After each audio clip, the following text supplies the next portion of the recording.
성경 읽기 전 드리는 기도. 말씀은 바로 내 곁에 있고, 내 입에 있고, 내 마음에 있다. 주님 성령의 빛으로 저희 눈을 여시어 주님의 길을 보게 하시고, 저희 귀를 여시어 생명의 말씀을 듣게 하소서. 아멘. 사도 바오로는 로마인들에게 편지를 쓰면서 예수님이 인성으로는 다윗의 후손이자 신성으로는 하느님의 아들임을 밝혀요. 그리고 자신은 모든 사람에게 복음을 전할 책무가 있는데, 이 복음은 믿는 사람이면 누구나에게 구원을 가져다주는 하느님의 능력이라고 선포해요. 나아가 신앙인들은 유다인들처럼 할례를 받아서가 아니라 아브라함과 같은 믿음을 지녀야만 구원을 받는다고 일깨워줍니다.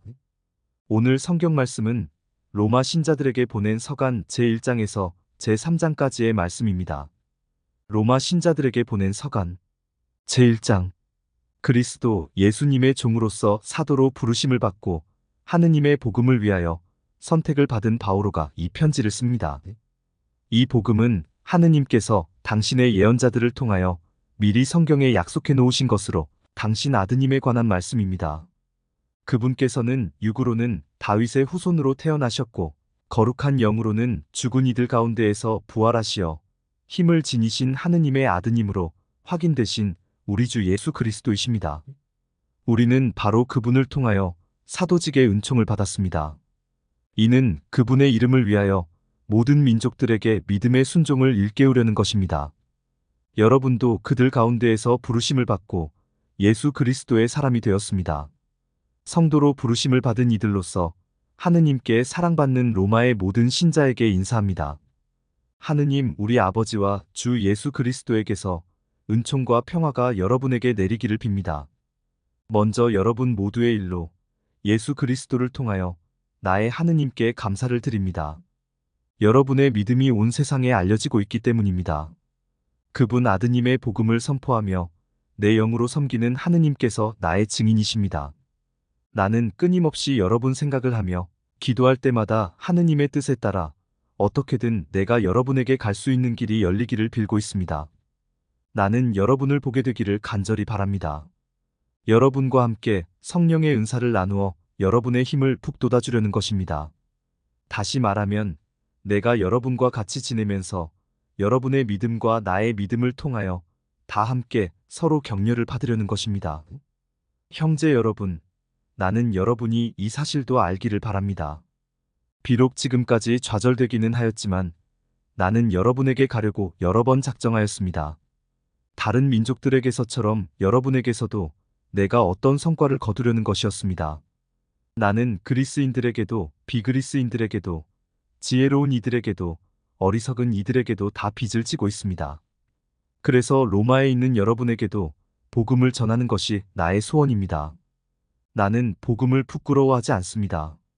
복음은 먼저 유다인에게 그리고 그리스인에게까지 믿는 사람이면 누구에게나 구원을 가져다주는 하느님의 힘이기 때문입니다. 복음 안에서 하느님의 의로움이 믿음에서 믿음으로 계시됩니다. 이는 성경에 의로운 이는 믿음으로 살 것이다 라고 기록된 그대로입니다. 불의로 진리를 억누르는 사람들의 모든 불경과 불의에 대한 하느님의 진노가 하늘에서부터 나타나고 있습니다. 하느님에 관하여 알 수 있는 것이 이미 그들에게 명백히 드러나 있기 때문입니다. 사실 하느님께서 그것을 그들에게 명백히 드러내 주셨습니다. 세상이 창조된 때부터 하느님의 보이지 않는 본성 곧 그분의 영원한 힘과 신성을 조물을 통하여 알아보고 깨달을 수 있게 되었습니다. 따라서 그들은 변명할 수가 없습니다. 하느님을 알면서도 그분을 하느님으로 찬양하거나 그분께 감사를 드리기는커녕 오히려 생각이 허망하게 되고 우둔한 마음이 어두워졌기 때문입니다. 그들은 지혜롭다고 자처하였지만 바보가 되었습니다. 그리고 불멸하시는 하느님의 영광을 썩어 없어질 인간과 날짐승과 네발짐승과 길짐승 같은 형상으로 바꾸어 버렸습니다. 그리하여 하느님께서는 그들이 마음의 욕망으로 더럽혀지도록 내버려 두시어 그들이 스스로 자기들의 몸을 수치스럽게 만들도록 하셨습니다. 그들은 하느님의 진리를 거짓으로 바꾸어 버리고 창조주 대신에 피조물을 받들어 섬겼습니다. 창조주께서는 영원히 찬미 받으실 분이십니다. 아멘. 이런 까닭에 하느님께서는 그들을 수치스러운 정욕에 넘기셨습니다. 그리하여 그들의 여자들은 자연스러운 육체 관계를 자연을 거스르는 관계로 바꾸어 버렸습니다. 남자들도 마찬가지로 여자와 맺는 자연스러운 육체 관계를 그만두고 저희끼리 색욕을 불태웠습니다. 남자들이 남자들과 파렴치한 짓을 저지르다가 그 탈선에 합당한 대가를 직접 받았습니다.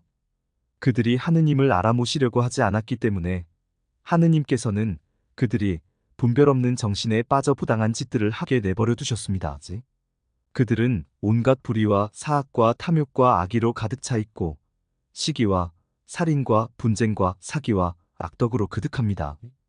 그들은 험담꾼이고 중상꾼이며 하느님을 미워하는 자고 불손하고 오만한 자며 허풍쟁이고 모략꾼이고 부모에게 순종하지 않는 자며 우둔하고 신의가 없으며 비정하고 무자비한 자입니다. 이와 같은 짓을 저지르는 자들은 죽어 마땅하다는 하느님의 법규를 알면서도 그들은 그런 짓을 할 뿐만 아니라 그 같은 짓을 저지르는 자들을 두둔하기까지 합니다. 제2장 그러므로 남을 심판하는 사람이여 그대가 누구든 변명의 여지가 없습니다. 남을 심판하면서 똑같은 짓을 저지르고 있으니 남을 심판하는 바로 그것으로 자신을 단죄하고 있기 때문입니다. 우리는 그러한 짓을 저지르는 자들에게 내리는 하느님의 심판이 진리에 따른 것임을 알고 있습니다. 그러한 짓을 저지르는 자들을 심판하면서도 스스로 같은 짓을 하는 사람이여 그대는 하느님의 심판을 모면할 수 있으리라고 생각합니까? 아니면 하느님의 그 큰 호의와 관용과 인내를 업신여기는 것입니까? 그분의 호의가 그대를 회개로 이끌려 한다는 것을 모릅니까? 그대는 회개할 줄 모르는 완고한 마음으로 하느님의 의로운 재판이 이루어지는 진노와 계시의 날에 그대에게 쏟아질 진노를 쌓고 있습니다. 하느님께서는 각자에게 그 행실대로 갚으실 것입니다.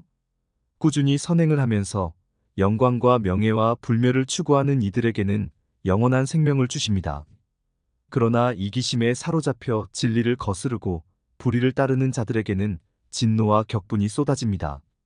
먼저 유다인이 그리고 그리스인까지 악을 저지르는 자는 누구나 환난과 고통을 겪을 것입니다.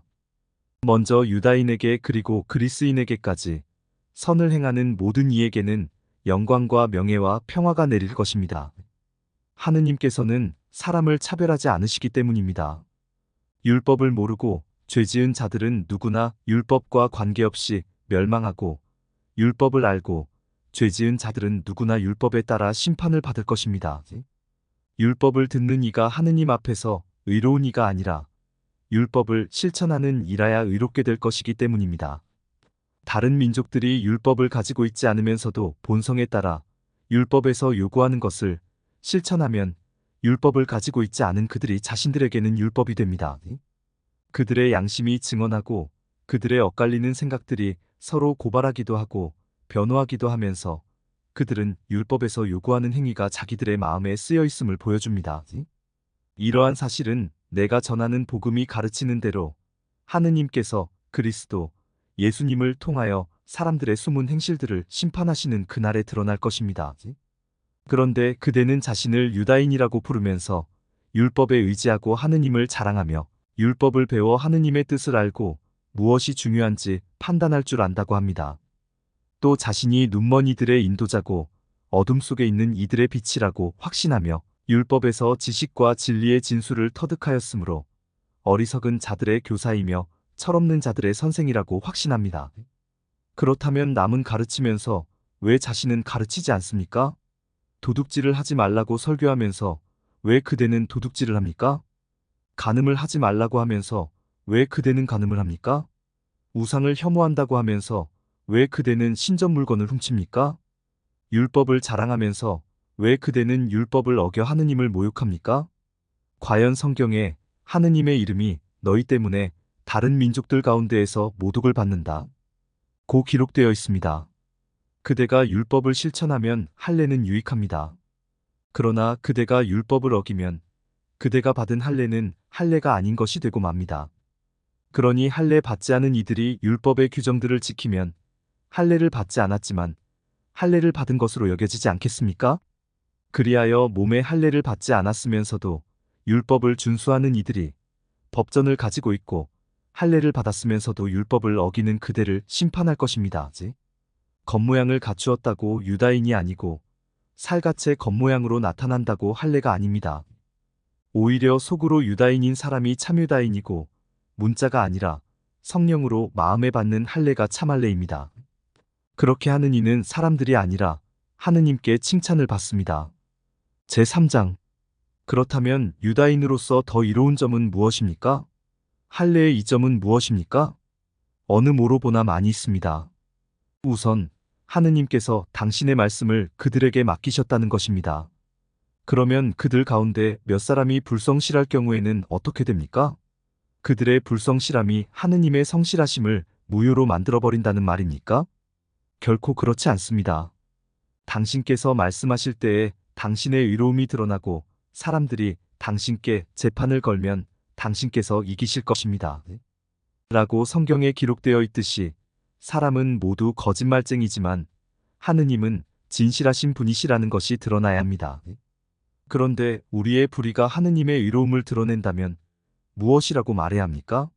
인간의 방식으로 말해서 하느님께서는 진노를 내리심으로 불의하시다고 해야 합니까? 결코 그렇지 않습니다. 그래서야 하느님께서 어떻게 세상을 심판하실 수 있겠습니까? 나의 거짓으로 하느님의 진실하심이 더욱 돋보여 그분 영광의 보탬이 된다면 왜 내가 여전히 죄인으로 심판을 받아야 합니까? 더 나아가서 악을 행하여 선이 생기게 하자. 고해야 하지 않겠습니까? 사실 어떤 자들은 우리가 그런 말을 한다면서 우리를 비방하고 있습니다. 그러나 그런 자들은 합당한 심판을 받을 것입니다. 그러면 어떻게 됩니까? 우리가 유다인으로서 나은 점이 있습니까? 전혀 없습니다. 사실 우리는 이미 앞에서 유다인들이나 그리스인들이나 다 같이 죄의 지배 아래 있다고 고발하였습니다. 이는 성경에 기록된 그대로입니다. 의로운 이가 없다. 하나도 없다.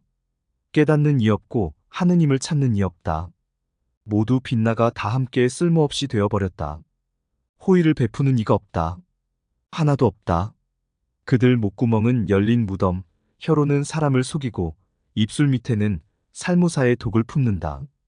그들의 입은 저주와 독설로 가득하고 발은 남의 피를 쏟는 일에 재빠르며 그들이 가는 길에는 파멸과 비참만이 있다. 그들은 평화의 길을 알지 못한다. 그들의 눈에는 하느님을 두려워하는 빛이 없다. 우리가 알다시피 율법이 말하는 것은 모두 율법 아래 사는 사람들에게 해당됩니다. 그래서 모든 입은 다물어지고 온 세상은 하느님 앞에 유죄임이 드러납니다. 어떠한 인간도 율법에 따른 행위로 하느님 앞에서 의롭게 되지 못하기 때문입니다. 율법을 통해서는 죄를 알게 될 따름입니다. 그러나 이제는 율법과 상관없이 하느님의 의로움이 나타났습니다. 이는 율법과 예언자들이 증언하는 것입니다. 예수 그리스도에 대한 믿음을 통하여 오는 하느님의 의로움은 믿는 모든 이를 위한 것입니다. 거기에는 아무 차별도 없습니다. 모든 사람이 죄를 지어 하느님의 영광을 잃었습니다.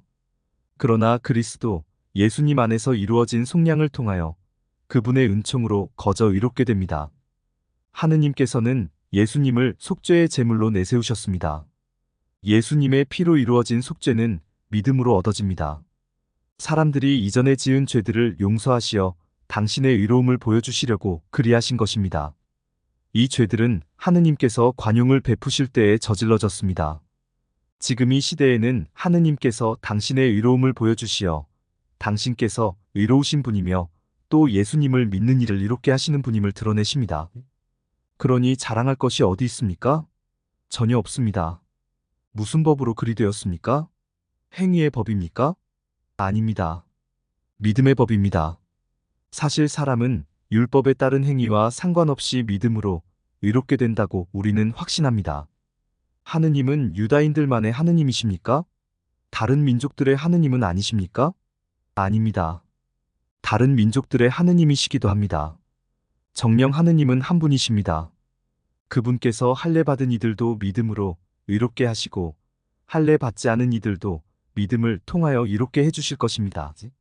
그렇다면 우리가 믿음으로 율법을 무효가 되게 하는 것입니까? 결코 그렇지 않습니다. 오히려 율법을 굳게 세우자는 것입니다.